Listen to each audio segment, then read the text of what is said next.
start with the provocative title, Leslie, because when you suggested I don't see color, I was like, wait a second. I thought that's not a good thing. And also you said, but we do see green. And I thought, well, that's interesting. So why don't you tell us a little bit about where that idea came from and what you want to talk to us about? Well, honestly, I don't see color has come from the predominantly white community. So I'm going to be very blunt and very open, because I don't think we move the needle along in these conversations unless we have real conversations with ourselves and with each other. So Please get your do. coffee and let's go. So what happens is someone will come and they'll say it to me. I'll make everything about me today.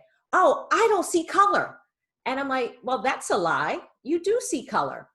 And they're like, absolutely not, Leslie. I don't see black when I see you. I'm like, that's a lie. If we're in a cocktail party and you want to say, oh, you should go meet Leslie, you go, the black girl in the corner, with the short hair, the glasses, that's Leslie. And I may say, the brunette over there with the cute shoes, because 9 out of 10, there's going to be more white people or black people in the room. The brunette or the blonde and the shit, there's the cute shoes and she's in the corner and she's speaking to the other brunette. We see color, whether it's hair color, eye color, skin color. We need to stop saying we don't see color, because it's a disrespect to who we are.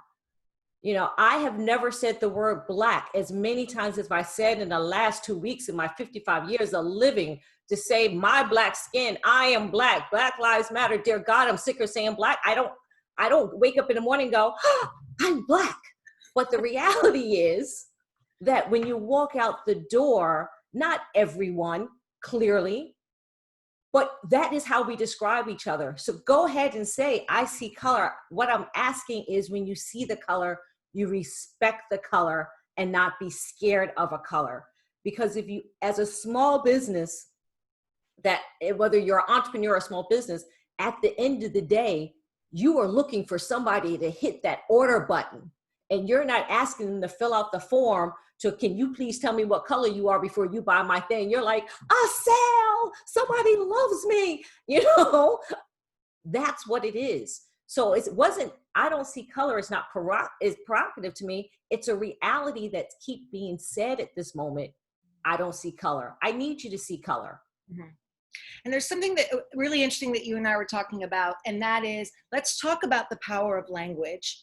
Let's talk about the power of a sentence like, I don't see color, right? And then we were talking a little bit about this idea of having the language to describe the role that we are all playing, black or white, in this fight against racism. And I made the mistake of referring to myself as an ally, and I learned that one cannot call themselves an ally. So this is really important. Talk to us about champion advocates and allies, because I think if you come from the corporate world, maybe you have a sense, but if you're an entrepreneur, a small business person, that's not language we use. And I think in order for us to participate in conversations, we need to understand these really critical terms. This is something that's really personally, I take on myself for training.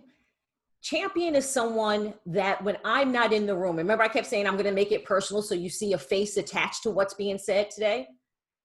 A champion's when I'm not in the room and someone's there and they're like, oh, you know who would be really good for that?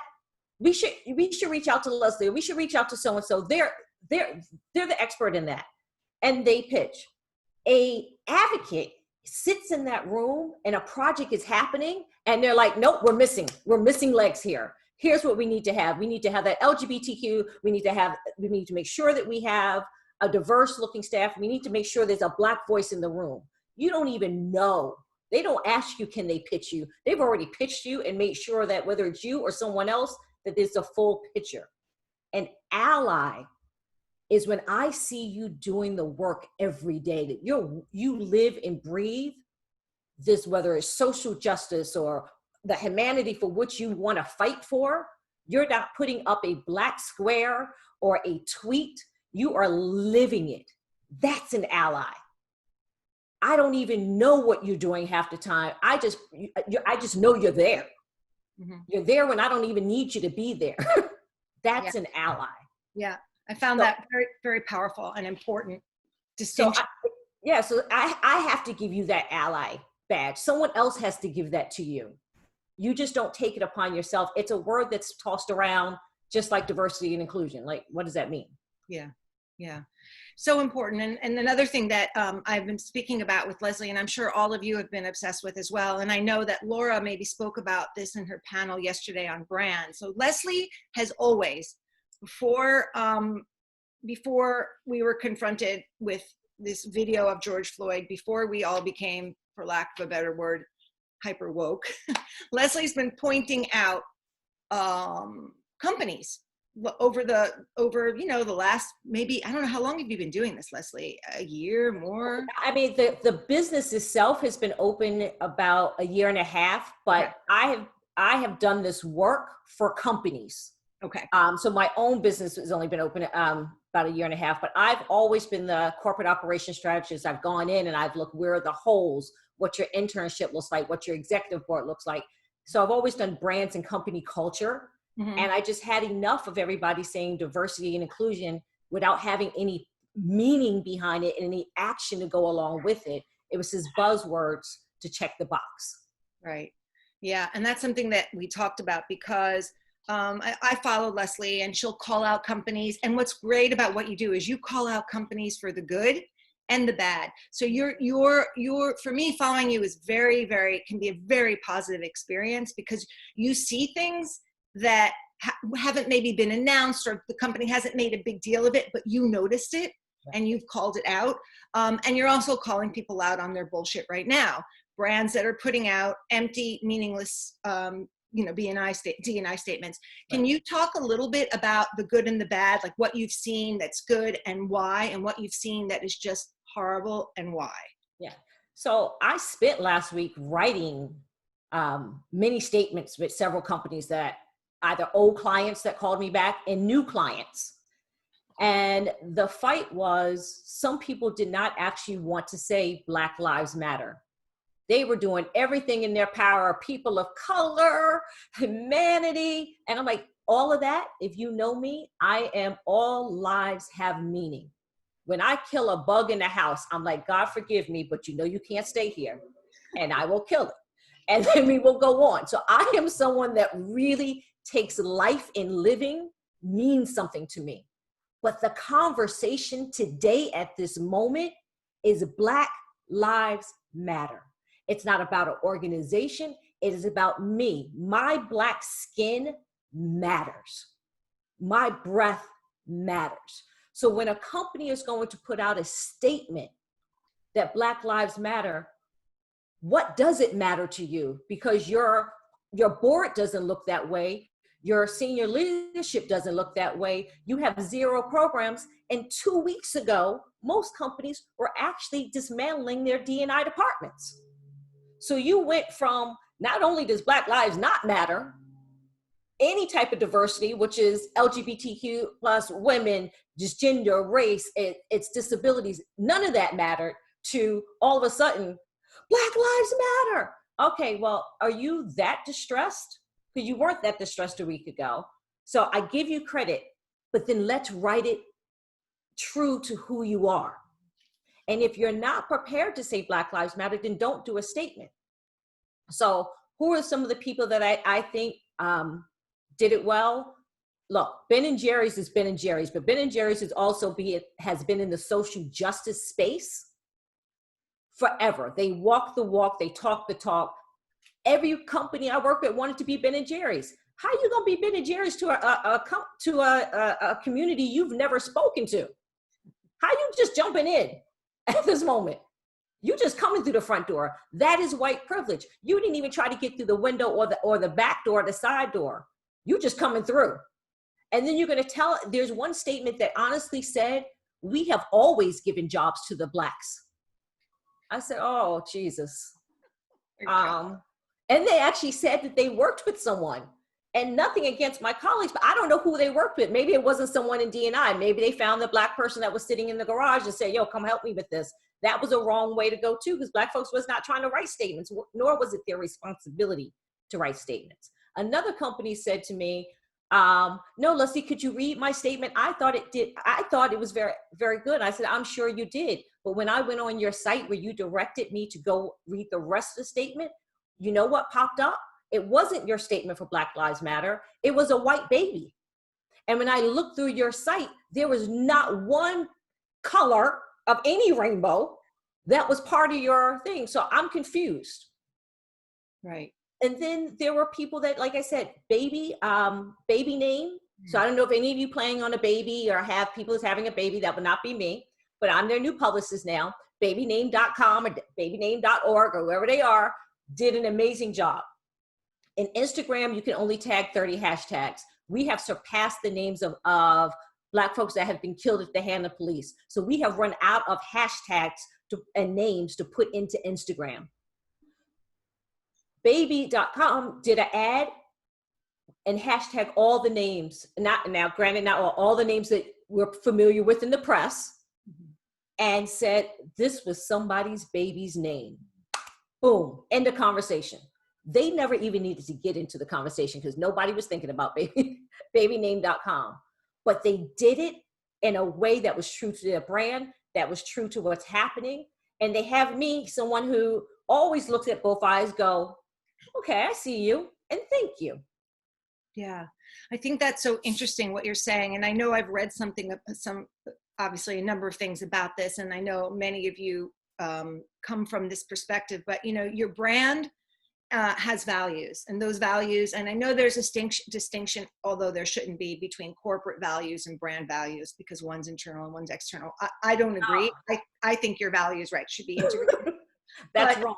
If your values are not aligned and cannot support diversity and inclusion, before you make a statement, I think you would agree, you have to go back and look at your values. And you and I were talking about, what can a small business of one woman, maybe two, or even a small business of 60 or 70, what can a small business do? For example, if you can't, I shouldn't say can't afford a diversity and inclusion consultant, because the truth is you need to actually make it a priority and invest in it. But talk a little bit about what companies need to do before they go out and make a statement. Well, number one, why are you making a statement? Most companies made a statement because they didn't want to be left alone.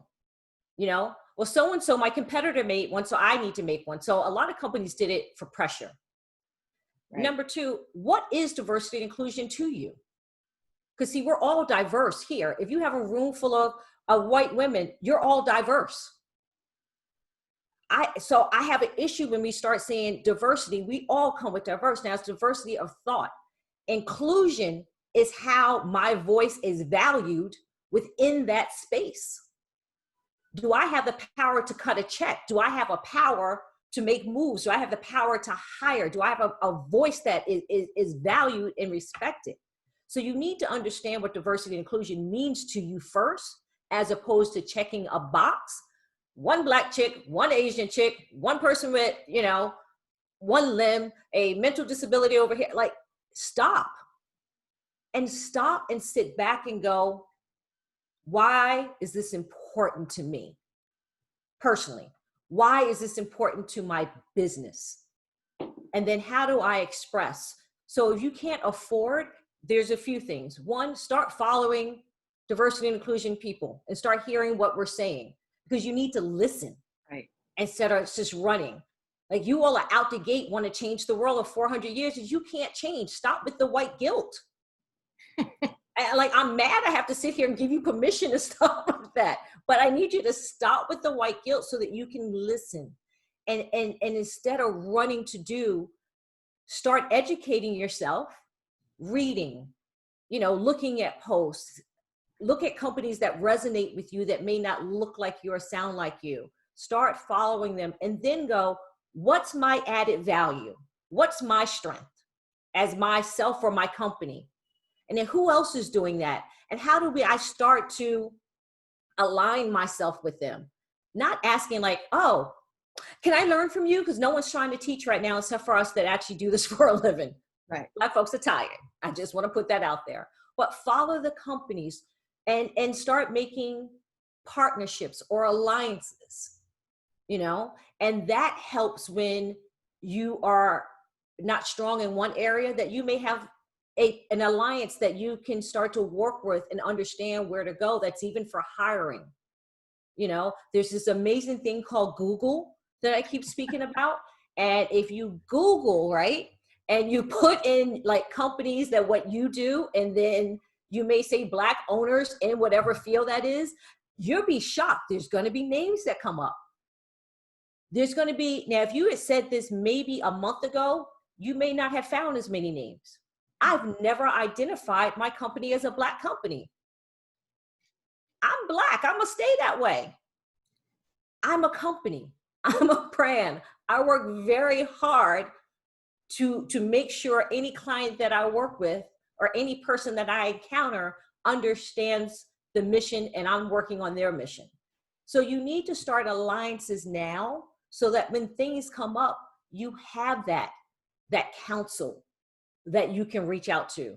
When I started the Cavu group, I didn't want a board. I couldn't be bothered with that. I built councils of people that were, if I need to speak about disabilities, though I am educated, I don't live that every day. So how dare I sometimes jump ahead to say what they need without asking them what they want? Yeah. Yeah. So that's so important in terms of this overused word, but authenticity, in that it's not for any of us to decide or to assume what anyone else is feeling. It's really about, I love what you're suggesting, which is social listening, right? What you're suggesting is, and something that I did last week simply because I'd read somewhere, I started following leaders in the Black Lives Matters movement. I just started following Black voices in advertising. And I just started adding to my stream because I realized that my stream, or maybe it's the algorithm, was editing down what I was seeing. And so what I was seeing was so narrow. So I wasn't hearing the voices because they weren't being served to me. But and you also had, and so Felicia and I go back and forth, and I cut her off. So please know, again, you've known please do. For years. This is our phone call for an hour. But wait, because we want to always blame the algorithms. It's not the algorithms. It's the fact that you weren't following to begin with. So you have to start following voices that are speaking to you at this moment. You don't have to follow Black Lives Matter. If you're interested in libraries and writers, start following those authors. So it's a matter of the algorithms will pick up what you start to follow and what you start to like. As much as Facebook does, I'm like, some days I'm like, Facebook knows me so well. They give me all the warm, fuzzy videos of people joining, hugging, kissing. I'm like, thank you. I needed that this morning. So what you follow is what you will start to see. It will not take over your feed, but in order to diversify your feed and have a diversity of thought, you're not going to agree with what every Black person says, nor should you, nor do I. Well, I don't agree with what every white person says, so. And that would be a problem if we all did. So you need to find where your business is or what your activities are and spread out within that.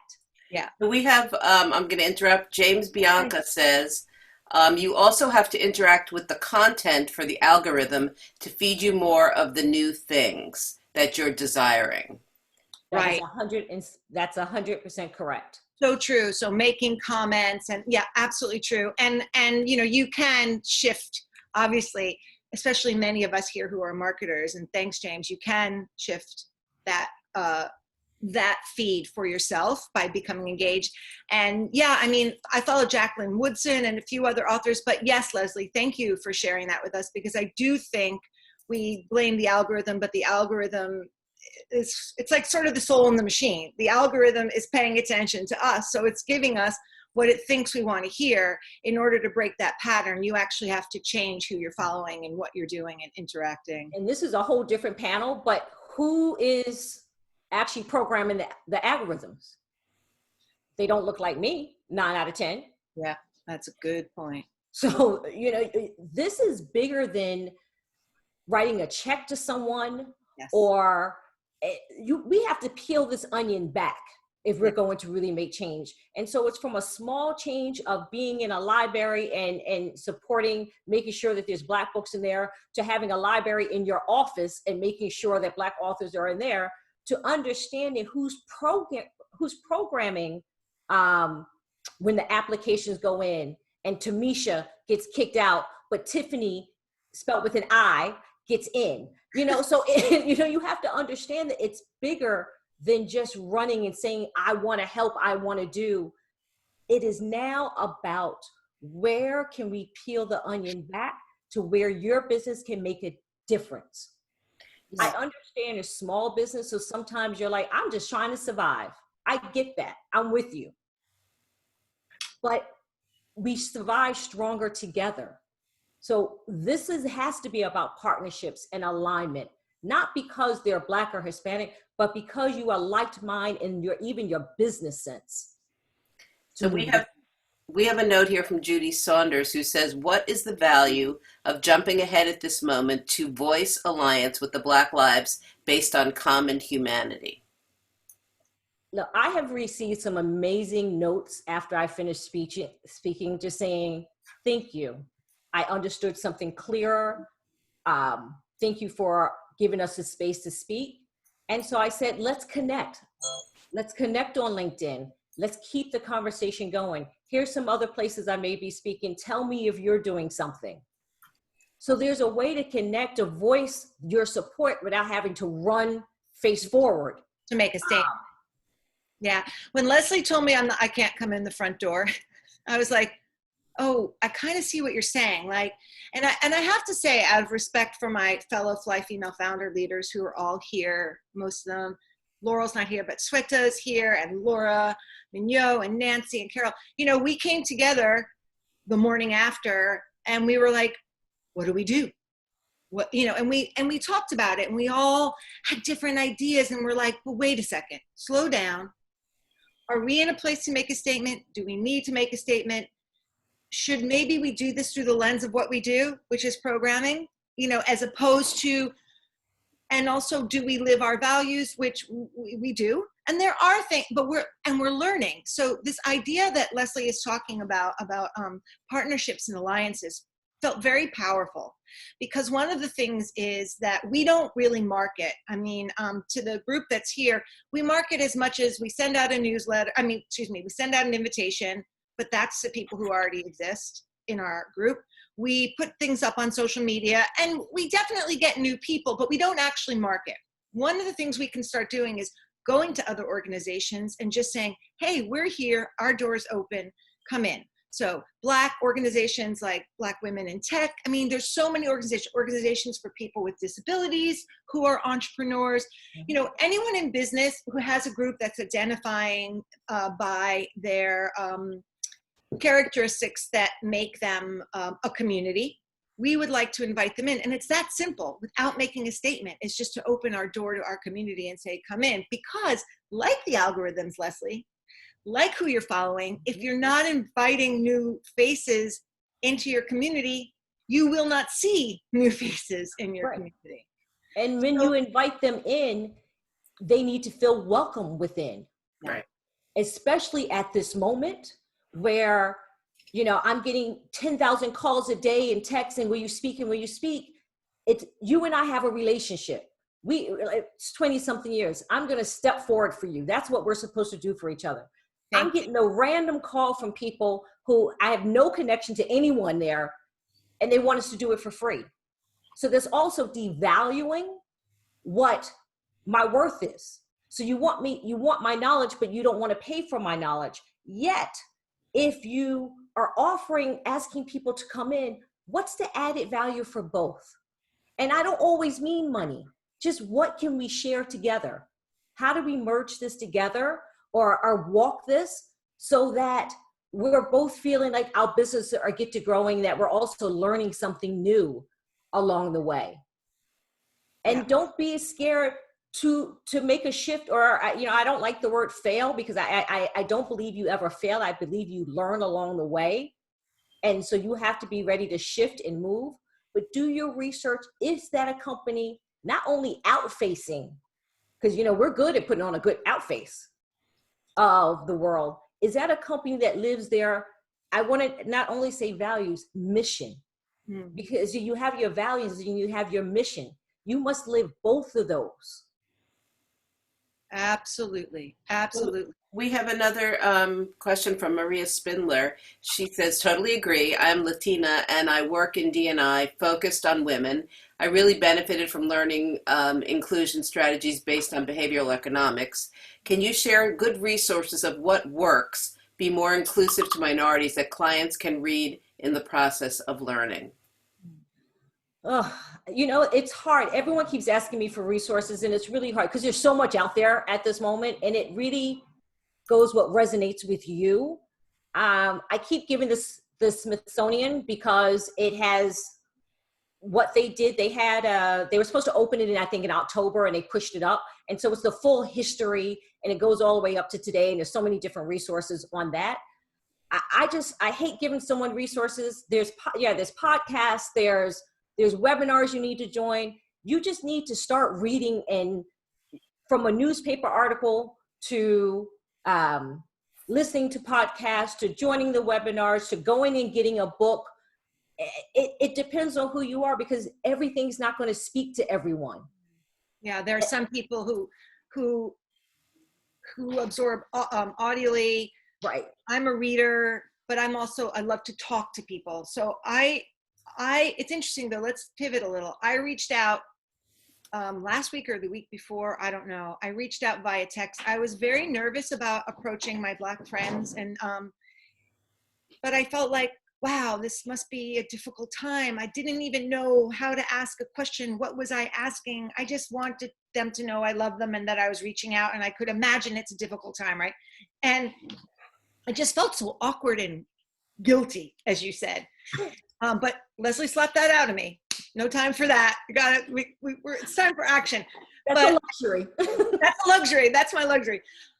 But, you know, in doing that, I realized the range of reactions from my friends. You know, it really reminds you that, and this is such an obvious thing to say, and you talk about diversity, each woman and the men, but each woman, it was more personal, reacted very differently, with different words of wisdom and different perspectives. And Leslie and I were talking about how even D&I consultants, there isn't a standard. You were telling me there is no checklist or to-do list. Each D&I consultant or D&I advisor comes with their point of view, their methodology, their resources, their approach. And I was like, we should get together a panel of D&I professionals. But again, you know, I don't think, as you said, Leslie, talk to us a little bit about that. I don't think there is like a checklist. So, you know, there is a common things that we're going to look at your web, but you know, I shouldn't say that. Again, I'm being biased. I look at your entire company when I come in for dinner. I do a full assessment. If, you know, the days before we could actually go out, I would actually show up to your office, and what's the smell of your office? What's the look of your office? What pictures are up? How do your employees just react with me just walking in? I do a full assessment, because that speaks to, you know, your values and your mission and all those types of things. And then I sit down and I listen. I don't say much. I listen. And I heard someone call someone the grand wizard one day. Though I understood it meant no harm, if there was someone that was Black in that room, the spidey senses went up and was like, oh, wait a minute. And so I spoke to him about it in a way of saying, I know that it's not meant harmful. I was there. But if that message had gone out and spin out the way it does, you would have sat in front of human resources going, what happened? What happened? And may or may not have your job. So I'm looking at language that's spoken in the company. I'm looking at your applications. I'm looking at your human resources. I'm looking at how you give vacation days, how you do raise. I'm looking at everything, because to me, that is the first part before I can tell you what trainings you need or what will work or won't work. I need to understand how you work every day. And so, you know, I always say, if I get hired to come in and speak, that's great. I'm happy to come in and speak, but understand that means your toe is at the line. Yeah. To begin to work. Yeah. And Laura Mignot says, there's no one size fits all to figure out what to do. Most importantly, you have to listen, learn, and act. Yeah. Absolutely. And also, you know, what Diane says here is interesting because, and this is what we were talking about, Diane, before you make a statement, you have to look internally. So I'll give an example, and many of you may be following this, and if you're not, read about it. You know, the editor-in-chief of Bon Appetit stepped down. And I think that there has been a problem with racism there for a very long time. This was just able to push it to the forefront. And again, in this case, and in the case of USHG's finally making a statement, both were pushed through by employees, right? Not by consumers. So while a lot of businesses are putting out statements because they want consumers, Black consumers, you know, white anti-racist consumers to continue shopping with them. But what they forgot to do, as Diane says, is turn inward first and take a look at how they treat the people within their organization. And so the hypocrisy of the Bon Appetit statement made by the editor Adam Rappaport about how food is political and da-da-da. I mean, my mom's like, oh, it was so beautiful. I'm like, Mom, that was that letter and what's going on there. And then sure enough, within like an hour, bam. So look at Starbucks. Starbucks said, we stand now. We know Starbucks. I've had 2 people from Starbucks call me because they're like, we're sorry. I'm like, hashtag I'm sorry is broken. Stop. I'm watching you. So they put out, of course, a statement, Black Lives Matter. And then internally, what did they do? You are not to wear a button. You're not to wear a t-shirt. You're not to wear anything. You're not to speak about Black Lives Matter. Okay. So again, so I this morning, I put out again, you are the bait and switch company of the century. Like you need to stop. But so even when I worked with a company out in Colorado, and I said, there was 9 Black employees, 4 other of 300. And I said, so what can you execute? And they kept going, no, the statement. I'm like, the statement means nothing. I need to know what you can execute. I need to speak to your salesman. I did that Google thing. And I said, here's Black retailers in your area. Do you sell to any of them? And they were like, no. And so, and I just said, you see this list that I found in 5 minutes? You have to figure out what your commitment can be and your execution. How are you going to do that before I help you write a statement? So that's how I was able to work. So when you say D&I people work differently, it's that because I'm going to challenge you to actually, when you commit, to be responsible and accountable to what you say out facing inside. And when I'm speaking with companies and they have 1 or 2 or 10 or 800 Black employees of 3,000, I'm clear to go, have you even had a conversation with them? Right. So I have a couple of interesting things that I know, Nancy, that I want to read from the list. But the first thing I wanted to say just really quickly is I think that that's so important, because the other thing companies have to look at, and I'm thinking about Danny Meyer, is where are the Black people within your organization, right? You may have a large percentage of Black people in your organization, but what departments are they sitting in? And I think that's really something that people don't talk about at all. Oh, we talk about it.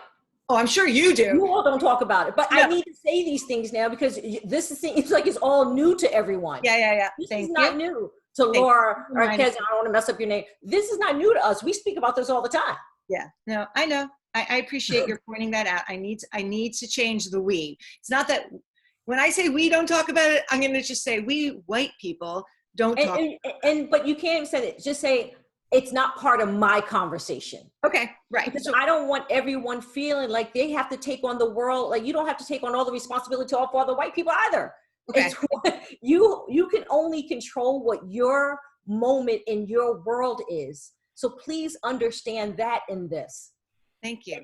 And I want to read something from Judy. So Judy says, I'm curious to why the recent killings, and we talked about this, are resonating or causing what appears to be a shift in the consciousness of white America.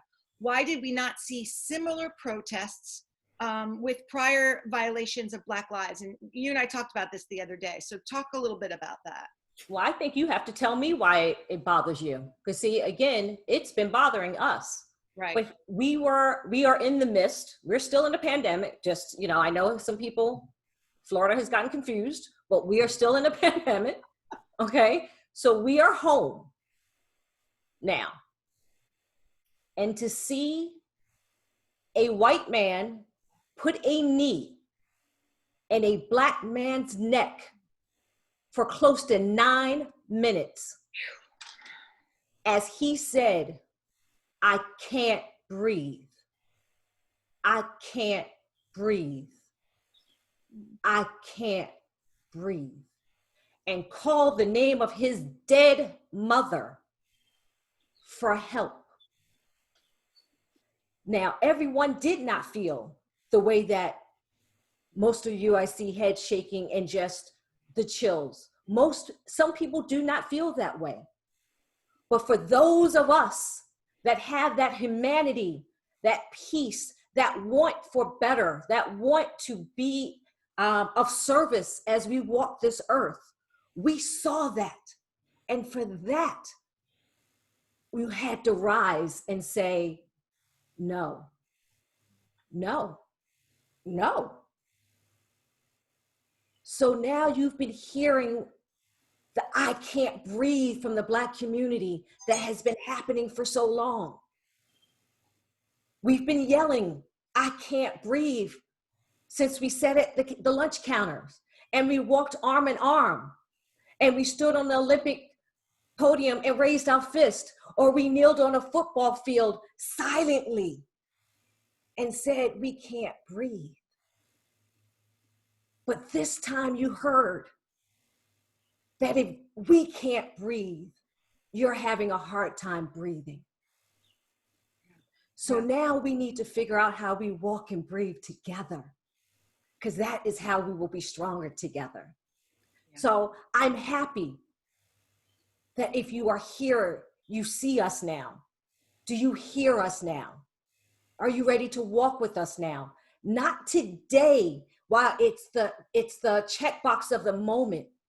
I need to know that 2 months from now, when I hit you on LinkedIn and say, hey, I'm doing this, and you go, Leslie, who?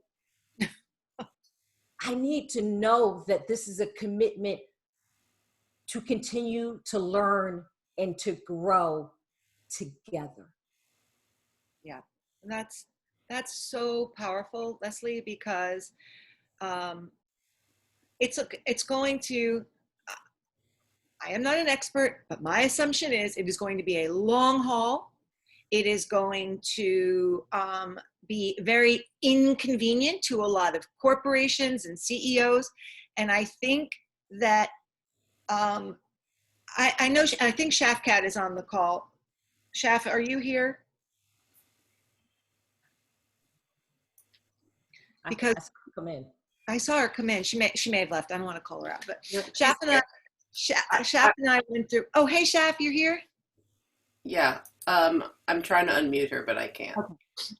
So Shaf and I went through. Yes, I'm here. Sorry. Oh, hey, Shaf.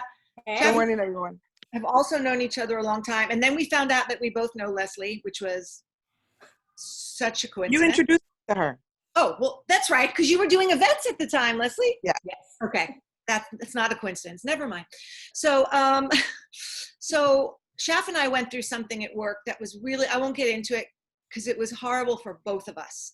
It was a situation where there were people at work, Black people specifically, who were not being treated fairly.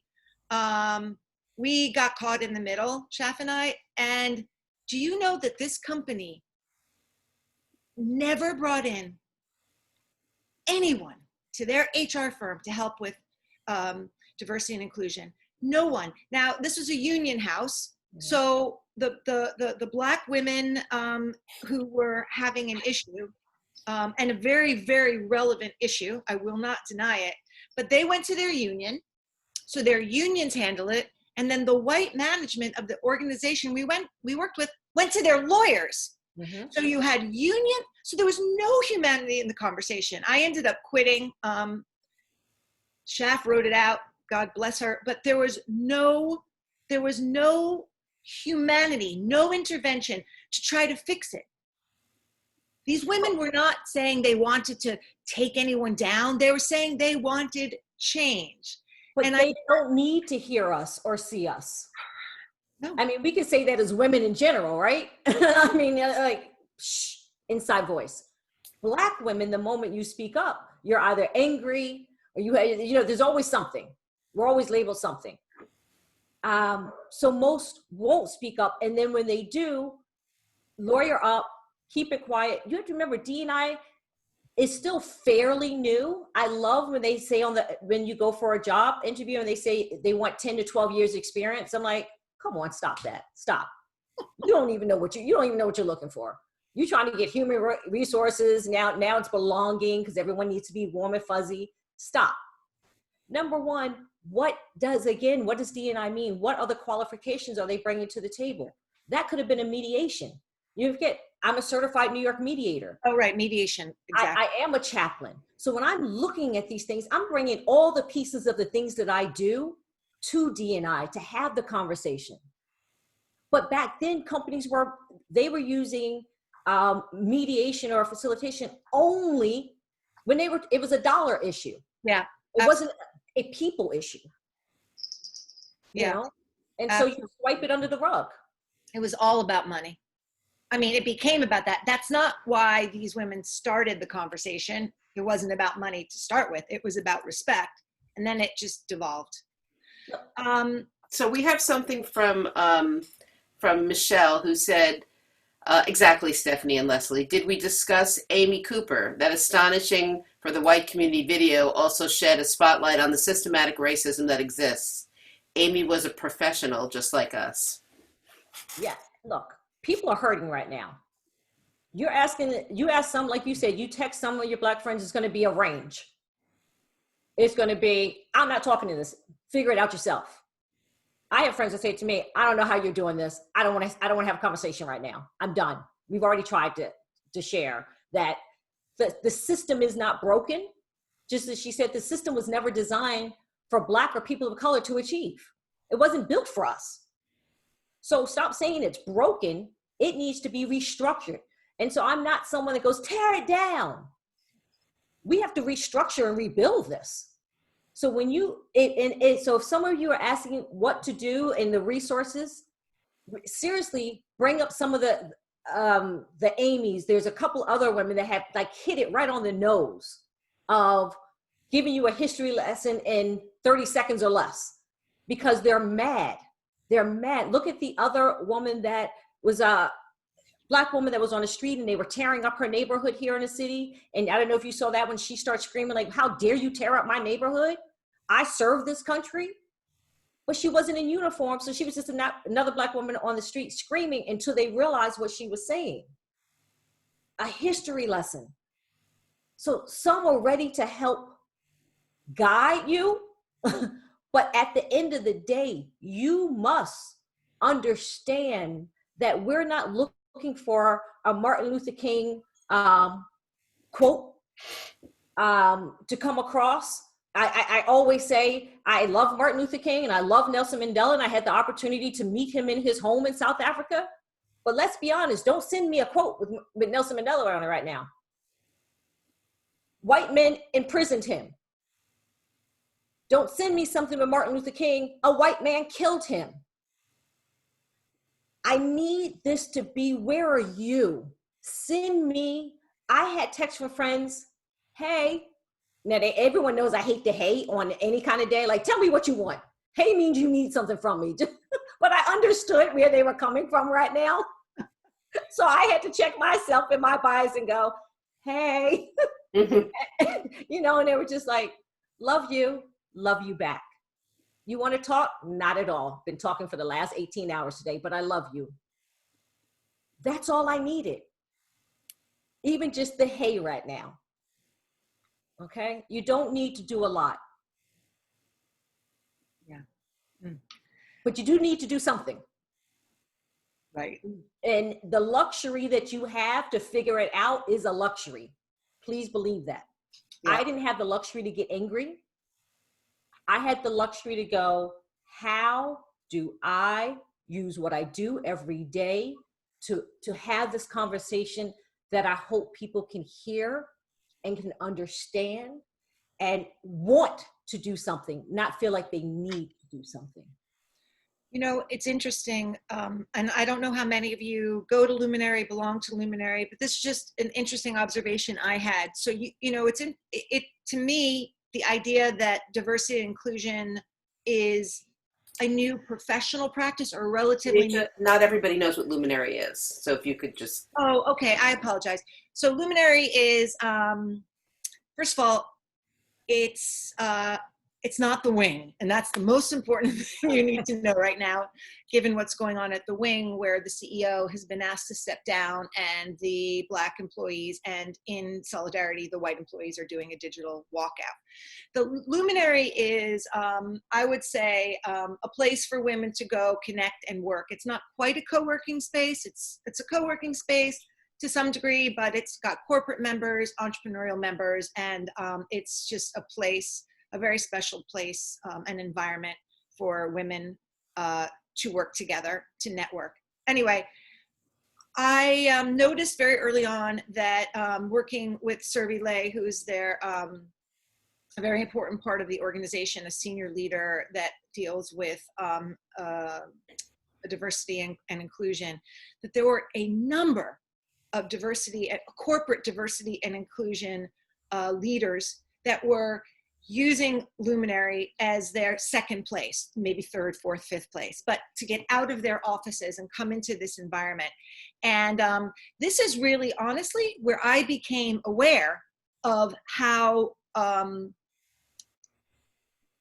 this diversity and inclusion practice was growing. Before that, I knew that it existed, but I didn't really understand. And through Serbi and a bunch of the women there at Luminary, I've learned a little bit more. So it's interesting that you point out to us that it is a new practice. There's a young woman, Chelsea Williams. There's just a list of people at Luminary who I've been speaking to back when you could bump into someone in a hallway and have a casual conversation without this.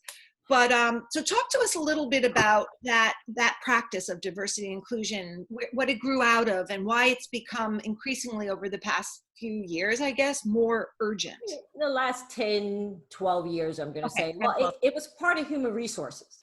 Okay. That's where they kind of housed it, and it's still housed under human resources a great deal. The trick is human resources. So that was put out the posting. We need to hire. Make sure you interview 2 or 3. Okay, they didn't qualify. Let's move on. And so it was that the EEO, says you have to put, we don't discriminate, blah, blah, blah on all your things. So that was a way to fill part of the check boxes. It was under human resource, and they were like, you know what? It's Chinese New Year. Make sure we do an event. It's Black History Month. Make sure we put up a poster. And, so it was those types of things where people were becoming kind of events. And then there were some companies that were actually building it and reaching out to retailers. So I don't want to say everyone. Depends, like Sodex. Sodex is an amazing company that's had a diversity and inclusion department for years, and they do amazing things. And they're a food packaging company. So I just want that to be clear. So if anyone doesn't know who they are, it's not like they're shiny. So they didn't have to do anything, but they were very much human rights, diversity and inclusion. And then it started taking a shift when voices and lawsuits start happening, because guess what? Everyone sees green. Notice how I went back to that? Yes, thank you. So that's how that shift started to happen. Like, oh, we should have somebody here that can listen to complaints and maybe do department things and make sure that the celebrations are there. And then let's do departments. So I call it segregation within inclusion. Huh. Okay. Interesting. So you have the African-American group, because you weren't saying Black 2 weeks ago, African-American group, then you had the Hispanic group, then you had the LGBTQ group, then you had the Latino group, you had all these different groups. The issue was there was not one central person or persons that actually took anything back from the groups and took it to the C-suite. Mm-hmm. So everybody was sitting around talking to each other. I don't need to complain about Black issues with somebody Black. I don't need to complain about it with anything. I'm going to go make a change. But let's just for most folks. So you have these people in these groups. And so, let them plan the event. So now again, they're event people without even signing up for that. There was no teaching, or they would bring in someone and do the bias training. Well, no disrespect to the bias training, but I don't know how many of you want to see an iceberg right now. Yeah, okay, exactly. So we're in a new age that the boss is 26 and the worker is 65. How are you having conversations and doing trainings that everyone can resonate with? Because I make it personal, because we're dealing with people first as opposed to numbers. If you can understand the plot of of what people need, then you can build your company not based on that, but you can start implementing things that make sense to the people you're trying to work with, and not just throw policy out for the heck of having policy. Right. Right. So now they're trying to change it to belonging. Now, I saw Tiffany just signed in, and it's funny, she's a good friend of mine. She called me last night and she's like, oh my God, I'm on LinkedIn, and I know you do your own business, but if you want a job in-house right now, you can go anywhere you want. All of a sudden, there's an explosion of D&I jobs, and they've taken off the word belonging for some of them. So again, this cannot be a trend. And you need to have people that are educated, not only in academics, because this is bigger than academics. This is understanding who you're speaking to, and then how you build programming and policy that makes sense for the people you're speaking to. Yeah, I want to read something from one of our members here. Marina, yeah. So Marina writes, how can we as Fly Female founders join forces, which by the way, we've all been talking about, and Leslie was kind of brainstorming with her yesterday. Join forces. I'm committed to diversity at New York City schools. My daughter goes to Stuyvesant, and they are scared and paralyzed. In their view, outside forces are at fault. I already had several difficult conversations with parents who've benefited from the broken system, the model minority syndrome. I'm one person, I'd like to collaborate. It's interesting. I'm not sure as Fly Female founders, we would approach education, simply because, as Leslie was saying, the lens through which we can help is small businesses, and we can help women who need resources, and also we can help connect all of us and help all of us learn and grow. But Marina, I hear you. My daughter goes to LaGuardia. A lot of these public schools, a lot of the best public schools, have very, very few Black kids in them. That's a whole another subject. And but Marina, if you wanted to get together with a powerful groups of women, I think the best thing to do, is connect all of the parent-teacher associations, because there's some powerful women in parent. It's really important to actually involve the teachers, because yesterday my daughter had one of the who's a teacher in the Basis Independent in Brooklyn, and my children are half Hispanic. Their father is Cuban, and another Hispanic teacher reached out to her and said, like, nobody's talking about this. Shouldn't we be talking about this? Like, how do we get the administration to talk about this? So I'm going to share that a little bit. I'm a MWBE, Minority Women in Business, and I never really wanted to do it. And I started getting city jobs and state jobs, and they're like, can you please get certified? It helps us. And there's such a push for MWBEs at the moment. Here's the issue with the education system a bit. And I go to so many of their trainings because I'm trying to figure out, like, I can speak to the police, but I can't speak to the kids. Come on now. It's almost the principal has to, like, in order for me to get a contract, a principal has to bring me in. And then I can get certified for education. But I can't do a separate certification for education to do trainings as a diversity and inclusion person. I have to find a principal that will bring me in, say that she needs a number, then they'll give me a number, then I can work in the school, then I can work in all the systems. So Yeah, it's crazy. So if you are Crazy. someone that, if you are a parent, it may not be from your business, because remember, this isn't a commitment only for your business. If you're committed to expand diversity and inclusion in your business, that means you have to have diversity and inclusion in your life. That doesn't mean you have a Black friend. Is the Black friend, is that who you call when you're crying? Is that one of your people that's your support? Let's call it what it is right now. So if you really want to make change, you need to get to that principal. You need to say, and with the other parents, and if you have a teacher that is a great teacher that's like, no one's speaking about this, and advocate for them to bring someone in. They get money to make sure that they bring in MWBEs. To be clear, I've done all of that. I've done all of that, and the principal is almost scared of me. He sees me and he says, and he's Hispanic like me, and I'm like, I cannot believe he's like paralyzed. He says, well, the parents, you know, we've tried. I'm like, no, you haven't. You really haven't. Like you said, they say they try, but they actually haven't. But they have the money that has been designated for MWBEs even. Let's just say anyone should be able to qualify. Fair enough, but I joined the minority group, like the Diversity and Inclusion Club. Guess what? It actually doesn't exist. Nobody wrote emails back. Nobody did anything in a huge school of 4,000 students. And FIT. And I had a whole fight with basis, by the way, with the moms, because, oh, Carranza's going to have this way to end this HSAT. And I'm like, what? Are you kidding? You know, really? Don't you think that if the city has 50% Black students and we have 1% acceptance, there's something wrong? If the thing was flipped and it was, you know, 50% Asian and 1% got in, you would be mad. So here's what I say at this moment, and I said it to someone yesterday. We have the power to stand up at this moment. We have leverage to go to leadership and say, I see you. I see what you're doing outside, but inside is not the same. We're looking for change. How do you plan on doing that?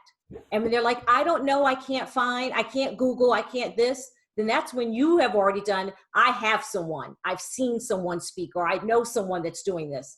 Let me have a conversation with them, because you owe us the conversation.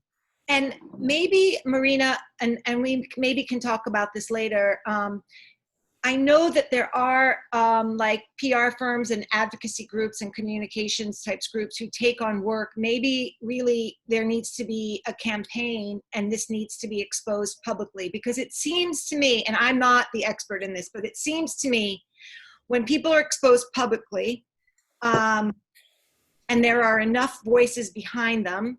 So maybe it's about calling like Helene Stupinski at the New York Times, or calling a journalist who, I've talked about this with Judy, find the journalists who follow the Board of Education, or, you know, and if I think trying to get this to be a public conversation, if you've tried to get it as a conversation within the organization. So in the meantime, I know we've reached 10 o'clock. I mean, I just think I personally think we could go on and on and on talking about this, but, and I think we will. And that's part of what Fly Female Founders may try to do. We have not yet figured out, but we do consider Leslie an advisor. And I just wanted to, Who knew? I know, it happened. No, we did talk about it a little bit, but we also want to let you know a couple of things, just really quickly. It's funny, a woman, it's a coincidence, Tricia Olkin is going to be speaking to us on June 25th. She has a background in design thinking, and as Nancy can attest, she's like one of the smartest people I know, and Laura's worked with her as well. She actually worked with the ADL, the Anti-Defamation League, on a design thinking solution to how to work with police in the school system. Because as you all know, there are more New York City police in our schools than there are guidance counselors, nurses, and one other thing, I think it might be sports coaches. So basically our public education system is putting police in our schools, and it's causing a lot of difficulty. Now, Tricia's thinking now they may take the police out of the schools, and that's going to bring up a whole new set of issues. So anyway, join us on June 25th to hear Tricia. We are going to make, as we normally do, we are going to do a recap of this conversation. We are going to make a recording with permission. We'll work with Leslie, with permission from Leslie. It will be available. We also will share Leslie's information with you. Honestly, if any of you have the budget to work with her, it would be amazing. I've learned so much, and in the last couple of weeks of our conversations. Thank you to everyone who's jumping off. Another quick thing to let you know, and we'll tell you more about it later, but we have officially become a 501c3. We got approval by the government, by the IRS. So you're going to see lots of fun, really amazing changes coming our way. Hopefully some new programming. Give us some time, because as I like to say, we're the turtle. We move slow and steady, but it's very exciting for us. And we really want to welcome all of you. Come back to our next talk. Keep hanging out with us. We love you all, and thank you so much. Thank you, everyone. John?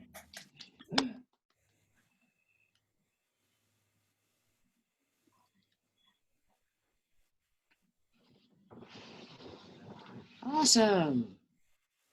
Thank you, Laura, for joining. I know you're busy. We need to chat, because did you see culture boards? I saw it. Yeah, we need